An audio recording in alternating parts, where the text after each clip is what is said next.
We're going to kick off, obviously, with our Seahawks here. There's not a ton going on with the Seahawks right now. Again, as I mentioned, they're preparing for the NFL draft, doing scouting visits and such. And with those visits, I think the Seahawks are having a little bit of fun with this possibility of what they're going to do with their top pick. They're the number 5 overall pick in all of the NFL this year.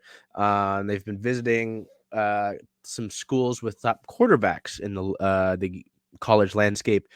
So we'll go here through some of the photos. They've been having the quarterbacks take these selfies with them. So you can see on the left there, we've got, I believe that CJ Stroud is on the left. Bryce Young is on the right there. So Ohio State, Alabama. I'll let you take a look at that for a second there.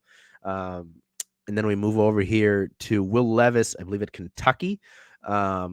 And then on the right, Anthony Richardson at the University of Florida. Richardson obviously gaining a lot of talk around the NFL and around Seahawks fandom for his athleticism and the possibility of him being taken at the 5 overall spot.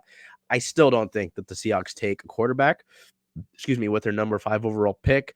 It also might depend on how it all shakes out. It really is interesting to see how the top 4 teams in the draft are going to go, whether Jalen Carter still goes in the top 5, considering some of the incidences that have taken place prior to this year's draft and since the college season ended. How many teams decide they really do want a quarterback? Where do CJ Stroud, Bryce Young, Will Levis, Anthony Richardson go? Where do those 4 go? What if those 4 go before the Seahawks pick? Is and then Will Anderson the obvious pick there? Does Will Anderson go in the top 4? So there are some variables there. And, now that I put that into words, part of me believes there's no way that the Seahawks take a quarterback with their number 5 overall selection.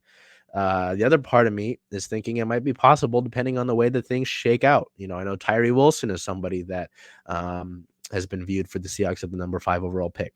So long story short, the guys that aren't in the war room, we don't know anything. We know some things, but I think there are some variables that go into it. I don't think that pick gets used on a quarterback. I'm going to say that now.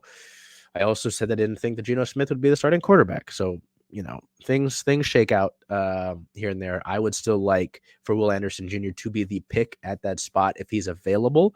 Tyree Wilson's got some athletic upside. Do you give Jalen Carter a chance after what's been happening with him? The Seahawks have been notorious for giving players with troubled histories a second chance.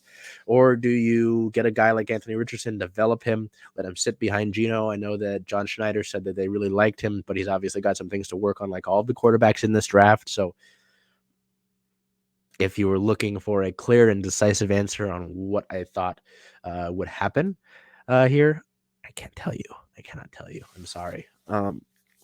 So I think it's going to be interesting when the draft comes around, truly. And I'm even hearing that the Titans might try to move into the top 5. There's some there might be some potential shakeups with the draft before we even get there. So that's about it for our Seahawks. Again, there's not too much going on. Obviously, last week they signed Bobby Wagner, so that was good to see that that happen.